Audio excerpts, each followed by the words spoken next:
Lecture number 23, अध्याय 3, धारा विद्युत, इलेक्ट्रिक करंट, इलेक्ट्रिसिटी। इसका आज टॉपिक है अपवाह या अनुगमन वेग तथा विद्युत क्षेत्र में संबंध, मतलब वीडी और ई में क्या संबंध है। इसके लिए हमने एक चालक लिया है जिसके सिरों के बीच में विभवांतर वी लगाया है, जिसके कारण क्या होगा, प्रत्येक बिंदु पर विद्युत क्षेत्र ई उत्पन्न होता है और इस ई के कारण इलेक्ट्रॉन पर बल कितना लगता है, F is equal to minus e into e. देखो पर कौन सा फॉर्मूला लगाना है, F is equal to q e formula से। Q के जगह पर आवेश हमने क्या इलेक्ट्रॉन लिया है, तो F is equal to minus E E. Minus क्या दर्शाता है कि F और E की दिशा जो है विपरीत है। आप इसमें मेंशन करेंगे कि बल की दिशा तथा क्षेत्र की दिशा के विपरीत है, बल की दिशा जो है। अब माना कि प्रत्येक इलेक्ट्रॉन का द्रव्यमान जो है m है। आप ये भी फॉर्मूला जानते हैं कि बल बराबर मात्रा गुणित त्वरण, यहाँ से A कितना आ जाएगा, F अपॉन m। तो इसलिए यहाँ पर भी क्या हो जाएगा, इलेक्ट्रॉन पर त्वरण क्या जाएगा, F अपॉन m। m क्या है, एक इलेक्ट्रॉन का द्रव्यमान। तो ये आ जाता है, F का मान रख दीजिए यहाँ पे minus E upon m। Suppose this is equation number 1। अब इस त्वरण के कारण क्या होगा कि इलेक्ट्रॉन जो है अनियमित तापीय वेग के साथ साथ विद्युत क्षेत्र के विपरीत दिशा में और अधिक वेग जो है वो प्राप्त कर लेगा। ठीक है, तो इसमें आपको ये भी ध्यान रखना है कि विद्युत क्षेत्र के विपरीत दिशा में इलेक्ट्रॉन का गमन प्रारंभ हो जाएगा। वेग जो है ई के विपरीत दिशा में होगा, जिसका मान जो है बाद में बहुत कम हो जाता है। ये मैंने पहले लेक्चर में बता दिया है। अब देखिए, अतिरिक्त वेग प्राप्त कर लेता है जिसका मान बहुत कम होता है। तो इलेक्ट्रॉन का वेग जो है वो हमने लिया है v1। v1 is equal to u1 plus a into tau one. Tau इसमें लिया है। ठीक है, तो कौन सा फॉर्मूला है, u is equal to A T, U v is equal to U plus A T वाला फॉर्मूला है। क्या है, गति का पहला समीकरण है ये। इलेक्ट्रॉन का वेग v1 पहला का लिया हमने u1 प्लस ए टॉ1। उसके बाद u1 क्या है, यहाँ पर तापीय वेग है। टॉ1 क्या है, अंतिम टक्कर तक लगा समय, पहला टकराया और लास्ट तक टकराते तक लगा समय, अंतिम टक्कर तक लगा समय। इसी प्रकार यदि अन्य इलेक्ट्रॉन के वेग हम संघट के पश्चात मतलब टक्कर के पश्चात, ठीक है, कोलिजन हो रहे हैं यहाँ पर आपस में धन आयन के साथ, तो इस प्रकार क्या होता है, टक्कर के पश्चात वेग यदि अन्य आयनों का, अन्य इलेक्ट्रॉन्स का, अलग अलग इलेक्ट्रॉन्स का, ये पे एक इलेक्ट्रॉन लिया, फिर दूसरा इलेक्ट्रॉन, तीसरा इलेक्ट्रॉन, ये ऐसे nth वाला इलेक्ट्रॉन जो है, तो दूसरे का v2 है, तीसरे का v3, इस प्रकार लास्ट nth का कितना vn है। तो v2 भी इसी प्रकार लिखेंगे, v2 is equal to u1 plus a into tau one, v3 is equal to u3 plus a tau three, और लास्ट में nth वाला जो होगा vn equal to un plus a tau n। ठीक है, तो इलेक्ट्रॉन का जो औसत अनुगमन वेग होगा, औसत अनुगमन वेग क्या होगा, मतलब औसत मतलब एक निश्चित वेग को जब ये प्राप्त कर लेते हैं, और ये उस समय क्या कहलाएगा, v d will be equal to, इन सब का औसत निकालेंगे, v1 v2 v3 का plus vn upon n। Number of electrons कितने हैं, n है। इनको हम वैल्यू को रख देते, v1 के जगह पे हम u1 प्लस ए टॉ1, v2 के जगह पे u प्लस ए टॉ2, इस प्रकार रखते जाएंगे। यहाँ पर un plus a tau n, ये पूरा वैल्यू रखने के बाद हमने इसको वैल्यू पुट कर दिया और u1 को एक साथ कलेक्ट किया और टॉ1 को एक साथ कलेक्ट किया। तो u1 plus u2 plus u3 plus last तक un, और उसके बाद a को कॉमन ले लिया, टॉ1 plus tau two plus tau three plus tau n, और सबके नीचे में क्या आएगा, n आ जाएगा। ये औसत वेग जो है यही हमारा क्या कहलाता है, ड्रिफ्ट वेलोसिटी कहलाता है, अनुगमन वेग कहलाता है। ये अनुगमन वेग क्या होता है, ये मैं लास्ट लेक्चर में आपको सब समझा दिया है कि लास्ट में ये क्या करते हैं, एक औसत वेग को प्राप्त कर लेते हैं जो कि तापीय वेग से बहुत कम होता है। ये रेंज में मैं आपको बता चुकी हूँ, औसत वीडी जो होता है 10⁻⁻⁴ मीटर पर सेकेंड रेंज का होता है, जबकि तापीय वेग जो है 10⁵ मीटर पर सेकेंड के रेंज का होता है, जो कि पहले बताया मैंने कि जो कि अनुगमन वेग जो कि बहुत कम होता है। तो इस प्रकार हमें उसी को n को अलग अलग करके लिख दिया है, u1 plus u2 plus u3 upon n plus a tau one plus tau two plus tau three plus tau n upon n। परंतु यहाँ पे क्या होता है, अनियमित गति के कारण औसत तापीय वेग को हम क्या मान सकते हैं, शून्य मान सकते हैं। अनियमित गति के कारण औसत तापीय वेग मैंने पहले ही बताया था, कभी ऐसा भी हो सकता है कि किसी एक दिशा में औसत यदि वेग ले तो वो शून्य हो जाता है। तो यहाँ पर ये बात आती है, u1 plus u2 plus u3 plus un upon n, it is 0। सो हमारा पोर्शन कौन सा बच गया, ये वाला पोर्शन केवल बचता है। तो v d equal to a tau one plus tau two plus tau three dash dash dash tau n upon n। ठीक है, अब क्या है कि माना कि ये पूरा जो है माना कि ये पूरा टॉ है, हमने क्या माना, इनका जो इनका जो औसत मान है, मतलब ये वाला पोर्शन जो है, ये वाला पोर्शन को हमने क्या माना, टॉ माना। औसत टॉ 1 टॉ 2 टॉ 3 अपॉन n, मतलब टॉ हो गया, ये औसत वैल्यू है, इनका एवरेज वैल्यू है। सो ये वी डी क्या हो गया, a 0, that is this one is 0 plus a, ये ए, और इसके जगह पे क्या लिखा हमने, टॉ लिखा। तो हमारा एक्सप्रेशन क्या आया वी डी के लिए, a into tau, v d is equals to a into tau. परंतु हम जानते हैं कि ए का जो हमने पहले एक्सप्रेशन लिखा एक्सेलरेशन का, त्वरण का, वो है -e/m, ठीक है, बल बटा मात्रा। तो ये इसको वापस हम रखते हैं, तो वी डी इक्वल टू क्या आएगा, -e/m इंटू टॉ। इस एक्सप्रेशन से ये बहुत क्लियर है कि वी डी जो है वो समानुपाती है ई के, ठीक है, क्योंकि इसको आप वर्ड में लिखिए कि इलेक्ट्रॉन त्वरित होते हैं परंतु ये औसत वेग से गतिमान रहते हैं। त्वरित होने के बाद भी औसत वेग से गतिमान, परंतु ये क्या करते हैं, समय पर निर्भर नहीं करता, ठीक है। त्वरित होता है और औसत वेग से, वी डी औसत वेग है उससे गमन करता है, परंतु ये कैसा होता है, समय पर निर्भर नहीं करता है। और यहाँ पर जो टॉ है, ये स्पेशली मैं इसको बताना चाहूँगी कि टॉ जो है ये मुक्त इलेक्ट्रॉन का माध्य संघट्ट काल या शांति काल कहलाता है। माध्य मुक्त इलेक्ट्रॉन आप जानते हैं सर, ये इलेक्ट्रिक करंट फ्लो होने के लिए मुक्त इलेक्ट्रॉन जो है वो दायित्व, उनकी जिम्मेदारी से ये होता है, उनके कारण होता है, मुक्त इलेक्ट्रॉन के कारण। तो टॉ जो है मुक्त इलेक्ट्रॉन्स का माध्य संघट्ट काल या शांति काल, जिसको हम रिलैक्सेशन टाइम को बोलते हैं। जो टॉ हमने सपोज किया, tau 1 plus tau 2 plus tau 3 up to tau n upon n को हमने टॉ सपोज किया, ये क्या है, रिलैक्सेशन टाइम कहलाता है। एक्चुअली ये होता क्या, देखिए, इसको विश्रांति काल या रिलैक्सेशन टाइम कहते हैं। किसी इलेक्ट्रॉन की धन आयनों से दो क्रमागत संघट्टों के बीच के माध्य समय अंतराल को विश्रांति काल कहते हैं। मतलब एक पॉजिटिव से टकराया धन आयन से एक इलेक्ट्रॉन, उसके बाद नेक्स्ट धन आयन से टकराएगा, ठीक है। एक धन आयन से टकराने के बाद दूसरे धन आयन से टकराने तक के बीच का जो समय है, वहाँ पर ये क्या करता है, रिलैक्स होता है या विश्राम लेता है। That's why it is called relaxation time. तो ये संघट मतलब टकराना, ठीक है। संघट को आप यदि सिंपल लैंग्वेज में जानना चाहेंगे तो ये कोलिजन, ये संघट शब्द आपने कई प्रकार के संघटों को आपने पढ़ा है 11th क्लास में। तो दो धन आयनों से, किसी इलेक्ट्रॉन की धन आयन से दो क्रमागत मतलब एक के बाद दूसरा टक्कर, दो क्रमागत, बीच में और कोई टक्कर, एक फर्स्ट टक्कर हुआ, सेकंड टक्कर, ये वाला होगा, ठीक है। तो दो क्रमागत टक्करों के बीच के माध्य समय अंतराल को, इनके बीच में टक्कर के बीच का जो समय होता है वो कहलाता है विश्रांति काल। इसे टाउ से दर्शाते हैं, ये स्पेलिंग इसका TOU, टाउ से दर्शाते हैं। इसके बाद यहाँ पर आ जाते हैं मोबाइलिटी, गतिशीलता। ये एक टर्म्स है, it is represented by mu. Mu क्या होता है, VD अपॉन ई को हम कहते हैं म्यू।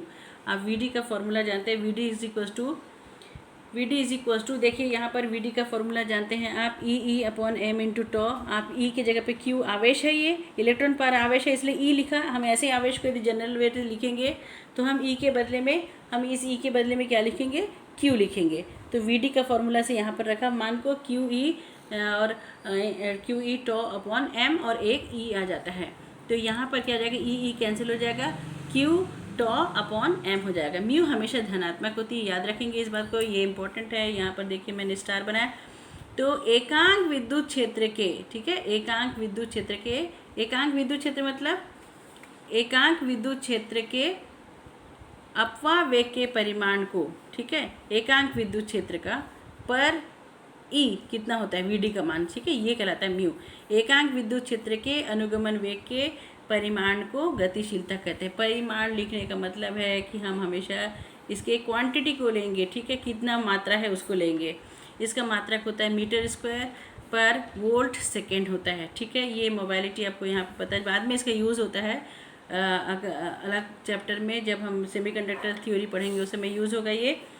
इसके बाद आते हैं विद्युत धारा एवं अनुगमन वेग। मतलब अब I और VD में, अब I तथा VD में संबंध। इसके पहले हमने इसमें हमने क्या पढ़ा था, E तथा VD में संबंध को हमने पढ़ा था। अब हम क्या पढ़ रहे हैं, I तथा VD में क्या संबंध होता है, electric current and drift velocity.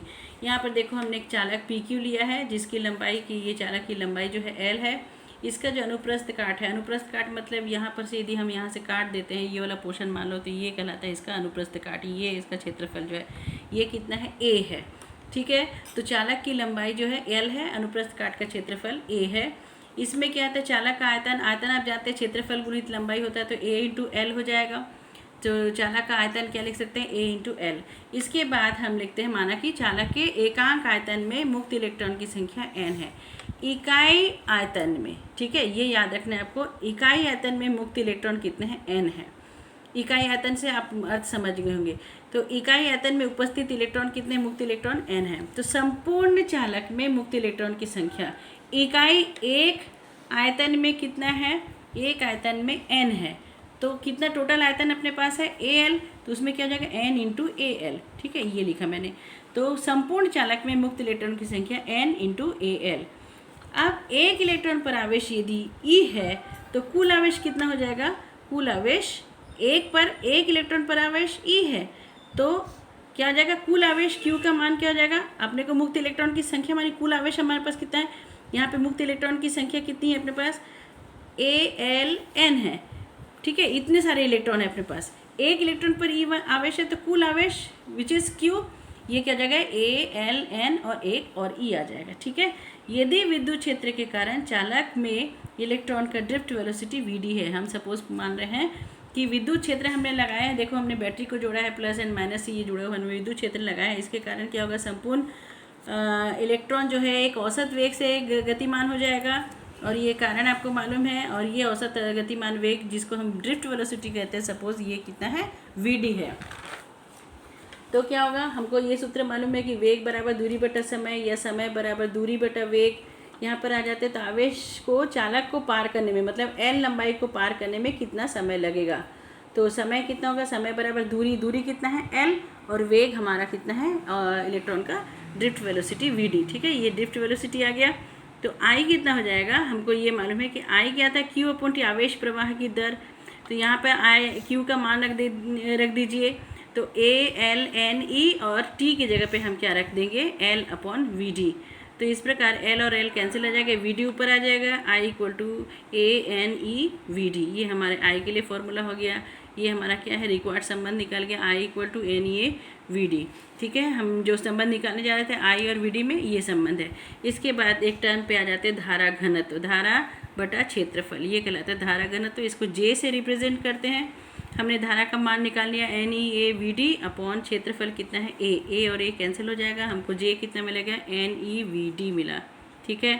इसी के साथ साथ हम मोबाइलिटी को भी लिख सकते हैं, म्यू हमको मालूम है कि VD अपॉन E होता है, इसलिए VD क्या हो जाएगा, म्यू इंटू E हो जाएगा, ठीक है।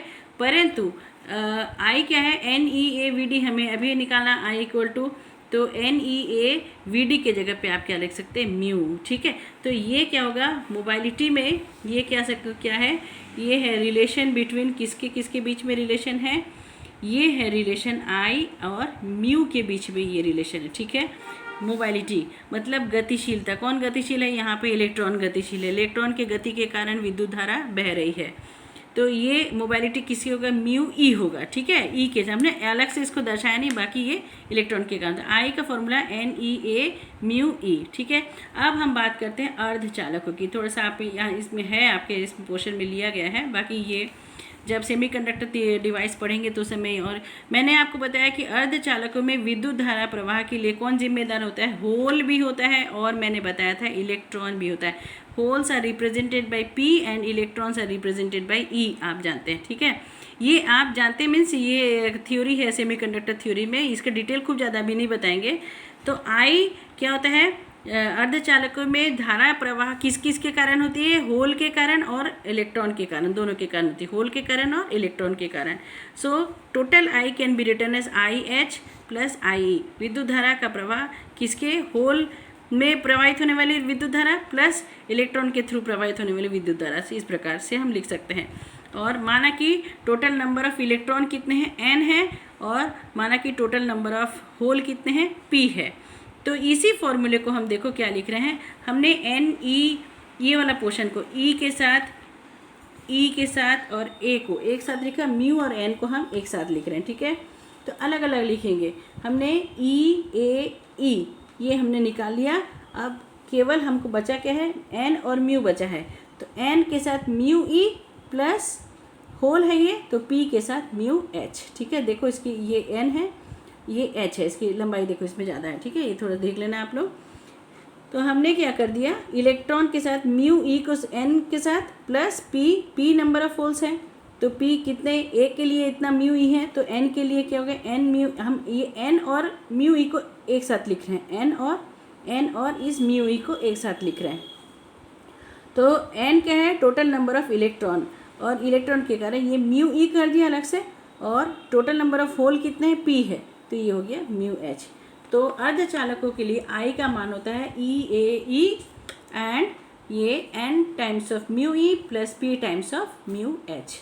यहाँ पर देखो मैंने अलग से लिखा है, एन है नंबर ऑफ इलेक्ट्रॉन पर यूनिट वॉल्यूम, उसके बाद एच क्या है, नंबर ऑफ होल पर यूनिट वॉल्यूम इस चालक में उपस्थित, ठीक है, ये एन है, ये एन है और ये एच है।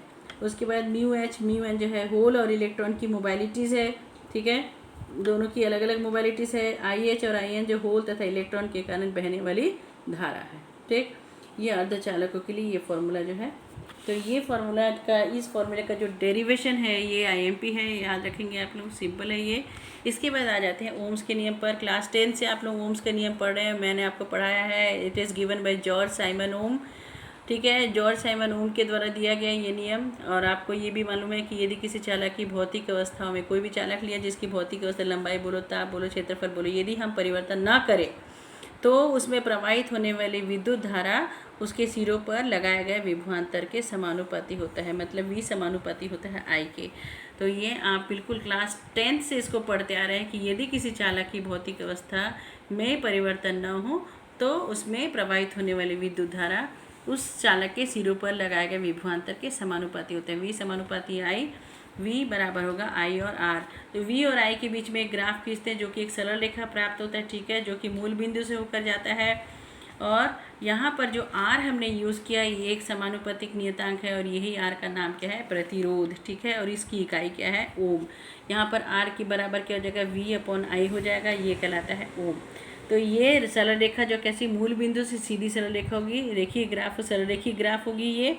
और इस रेखा का जो ढाल है, जो ये जो झुकाव है, यही क्या कराएगा, प्रतिरोध कहलाएगा। आप झुकाव निकालना जानते हैं अच्छे से, ठीक है। तो इसका जो ढाल है, हम इसको आगे भी और लेंगे, इसका जो ढाल है वो कहलाएगा प्रतिरोध। और सबसे इम्पोर्टेंट चीज़ क्या है कि ओम का नियम केवल धातु चालकों के लिए, मेटल कंडक्टर के लिए ही सत्य है, ठीक है, धातु के लिए नहीं है, ये केवल धातु चालकों के लिए ओम का नियम सत्य है।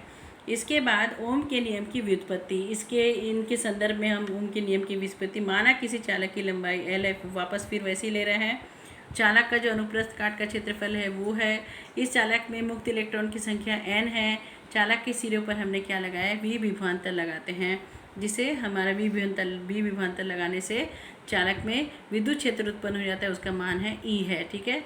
प्रवाहित होने वाली धारा वो हो जाती है आई है। तो विद्युत क्षेत्र की तीव्रता ई बराबर वी अपॉन एल, ये फॉर्मूला हम जानते हैं, विभवांतर बटा लंबाई, ई का मान यहाँ पर v अपॉन एल लेने के बाद suppose this is equation number 1 आ जाता है। उसके बाद हमको ड्रिफ्ट वेलोसिटी का फॉर्मूला मालूम है, अनुगमन वेग का, वी डी बराबर ई टॉ अपॉन एम, ठीक है, टॉ है ये विश्रांति काल, ठीक है, टॉ अपॉन एम। तो 1 से ई का मान यहाँ पे रखेंगे, वी अपॉन एल रख देंगे यहाँ पर, V upon L E V tau upon M L, ये आ गया सेकेंड इक्वेशन। और इसके बाद हम आई का भी फॉर्मूला जानते हैं, N E A V D होता है, वी डी का मान हम 2 से क्या रख, 2 से यहाँ पर रखने पर, ठीक है। तो आई का मान यहाँ वी डी को रखो, तो एन ई ए और वी डी के बाद ई V tau upon M L, यहाँ तक आ गया। इसको सॉल्व करो, ई एन ई स्क्वायर हो जाएगा, N E square A tau upon M L into V हो जाएगा। और यहाँ से आई के नीचे वी के लेगा, आई अपॉन वी, ये कितना बचेगा, सिर्फ केवल इतना पोर्शन बचेगा, N E square A tau upon M L, V upon I, इसको उल्टा कर दो। अब ये आई अपॉन वी था, वी अपॉन आई कर दो, उल्टा होने से क्या हो जाएगा, एम एल ऊपर आ जाएगा और एन ई स्क्वायर ए टॉ नीचे आ जाएगा। ये पूरा जो चीज़ है, ठीक है, ये जो है ये यदि टेम्परेचर कांस्टेंट है, तापमान यदि पूरा कांस्टेंट है, मतलब भौतिक अवस्था में यदि परिवर्तन हम नहीं करते हैं तो ये पूरा चीज़ को है क्या है, एक कांस्टेंट राशि होती है, नियत राशि होती है, और यही क्या है, आर है। So V upon I equal to R, यहाँ से तो आर क्या आ गया, ये पूरा आर कहलाता है, m l upon n E square tau a, ठीक है, यही क्या है, आर है। तो आर का फॉर्मूला हमको पता चल गया, m l upon n E square tau a, ठीक है। यहाँ तक हमको ये बताना था, ये क्या चीज़ था, ओम का नियम से हम आगे बढ़ते हैं। ओम के नियम की और सीमाएं और ओम के नियम का ओमिक रेजिस्टेंस एंड अनओमीय प्रतिरोध, नॉन ओमिक रेजिस्टेंस, ये भी आप नेक्स्ट क्लास में बताएंगे। Thank you.